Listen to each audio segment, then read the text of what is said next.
வாங்கப்பா. எங்க போயிட்டு வரீங்க? பக்கத்துல கோயிலுக்கு போயிட்டு வரேன். சரி சரி உட்காருங்கப்பா. கோயிலுக்கு போயிட்டு வந்த கையோட ஒரு திருப்புகள் சொல்லுங்கப்பா. அதனால என்ன சொல்லிட்டா போச்சு. பக்கரை விசித்திரமணி பொற்கலனை இட்டநடை பட்சியனும் முக்குறதுத கமனி இவர் பக்குவ மதத்தொடையும் மக்கோடு பட்டொழிய பட்டுருவ விட்டருகை வடிவேலும் திக்கதும திக்கவர் குப்புடம் வெற்றினது சிற்றடியின் முக்கிய பண் இருதோனும் செப்பதியம் வைத்துவர் திருப்புகள் விருப்பமோடு செப்பன இடத்தருகை மறைவேனே கவை நற்கனிகள் சர்க்கரை பருப்புடனே எப்பொறி அவற்றுவரை இளநீர் பண்டெச்சில் பயிரப்ப வகை பச்சரிசி பிட்டு வெள்ளரிப்பழம் இடிப்பல் வகை தனி மூலம் இக்கனடி சிற்கடலை பட்சரம் எனக்குழு இக்கின சமத்தன் எனும் மருளாழி நெற்பகுடி இலச்சடியில விற்பர் மறுப்பவர் வித்தகம் மறுப்புடைய பெருமாளே. ரொம்ப அருமையா இருந்ததுப்பா. வணக்கம். இது என்றென்றும் புன்னகை. கதையை ஆரம்பிக்கலாமா? ஒரு ஊர்ல ஒரு இளைஞன் இருந்தான். அவன் ஏழை, ஆனா ரொம்ப நல்லவன். அவனுக்கு கடவுள் பக்தி அதிகம்.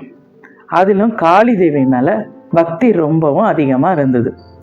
தினமும் அங்க இருந்த ஒரு காளி கோயிலுக்கு போய் சாமி கும்பிடுவான். ஒரு நாள் அவனோட பக்தியை பார்த்து காளி அவன் முன்னாடி வந்தாங்க. காளி தேவியாச்சே எப்படி இருப்பாங்க? நீளமான முடியோட, கருப்பா, உயரமா, 1000 தலையோட, பார்க்கவே நடுநடுங்க வைக்கிற மாதிரி இருந்தாங்க. இந்த மாதிரி பார்த்தா நம்ம எல்லாம் என்ன பண்ணுவோம்? பயத்துல நடுநடுங்கி ஓடி ஒளிஞ்சுக்குவோம். ஆனா அந்த இளைஞன் என்ன பண்ணா, காளி தேவியை பார்த்து சத்தமா சிரிச்சிட்டான். அம்மாவுக்கு ஒன்றும் புரியலன்னு ஒண்ணு இல்லை, ஆனா புரியாத மாதிரி கேட்டாங்க. டேய், எதுக்குடா சிரிக்கிற? என்னோட இந்த உருவத்தை பார்த்தா பெரிய பெரிய அரக்கன்லாம் கூட பயந்து நடுங்குவான். நீ என்னடா நான் சிரிக்கிற? உனக்கு பயமா இல்லை அப்படின்னு கேட்டாங்க.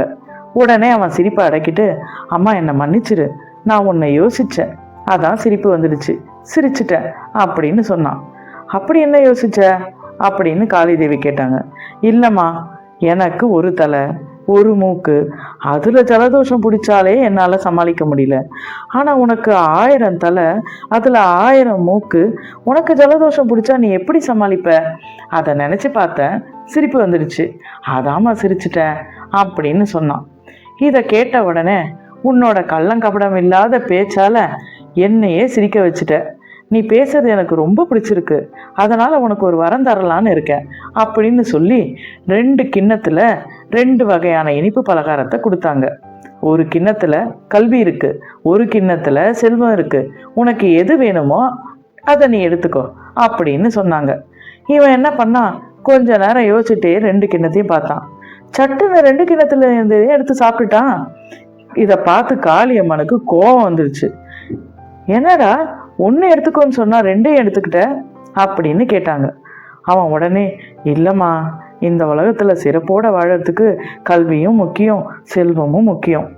அதை வீரத்துக்கு அதிபதியான நீ கொடுக்கும்போது அந்த 2 எடுத்து சாப்பிட்ட, மறுபடியும் என்ன மன்னிச்சிருமா அப்படின்னு சொன்னான். அவனுடைய இந்த பதிலால் ஆனந்தம் அடைந்த காளி, மகனே, இந்த 2 வரங்களையுமே உனக்கு தருகிறேன், மேலும் விகடகவி என்ற பட்டத்தையும் தருகிறேன், உன் புகழ் நீண்ட நெடுங்காலம் இந்த பூமியில் இருக்கும் அப்படின்னு சொல்லி ஆசீர்வாதம் பண்ணிட்டு மறைஞ்சிட்டாங்க. இப்ப சொல்லுங்க, யார் அந்த விகடகவி, யார் அந்த இளைஞன்? கமெண்ட்ல. மறுபடியும் அடுத்த கதையில உங்களை சந்திக்க. நன்றி, வணக்கம்.